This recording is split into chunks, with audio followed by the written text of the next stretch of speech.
Baik,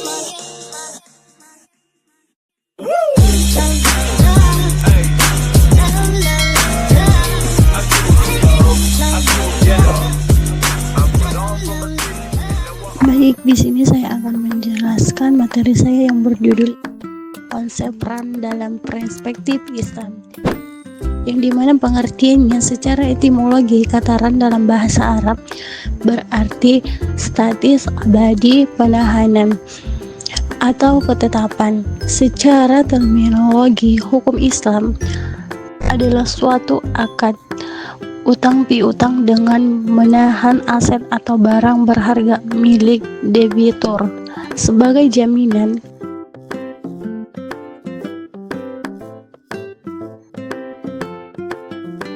mitigasi resiko jika debitur gagal memenuhi kewajibannya.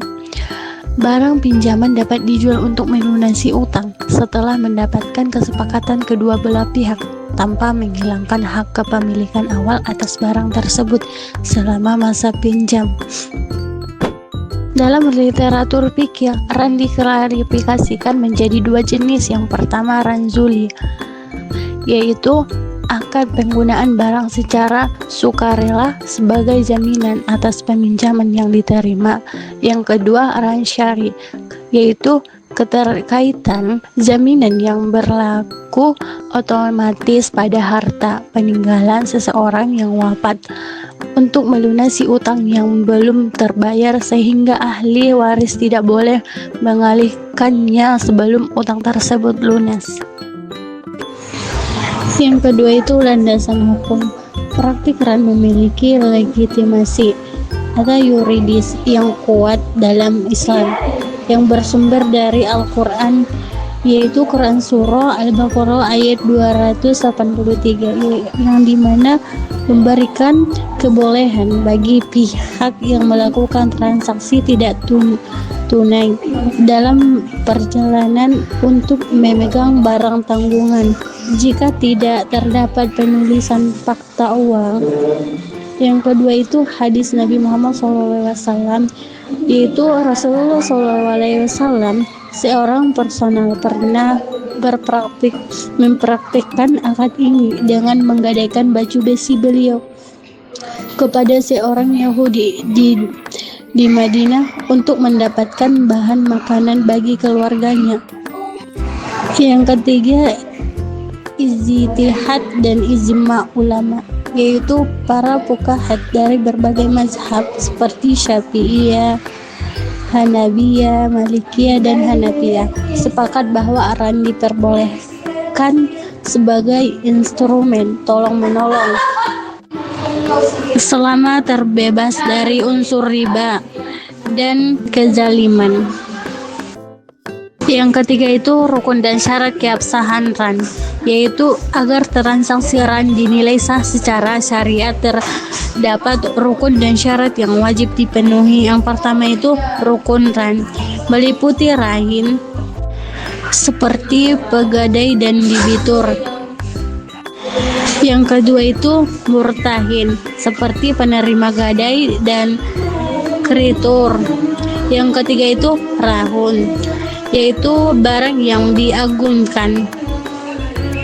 Yang keempat marhun bih, yaitu nilai utang.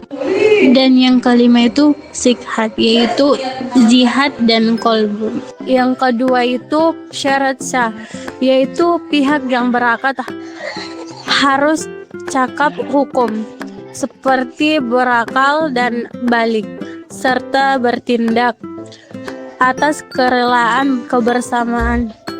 Barang jaminan atau marhun harus bernilai ekonomis, halal, memiliki sah debitur, dan dapat diserah terima. Sementara nilai utang harus transparan dan tidak mengandung komponen bunga atau riba. Yang keempat itu implementasi dalam lembaga keuangan syariah, yang dimana pada institusi keuangan modern seperti pegadaian syariah atau bank syariah, ran diterapkan sebagai produk pembiayaan cepat dan aman. Perbedaan mendasar dari gadai konvensional terletak pada penolakan sistem bunga. Keuntungan lembaga syariah tidak diambil dari pokok pinjaman, melainkan melalui akad ijarah.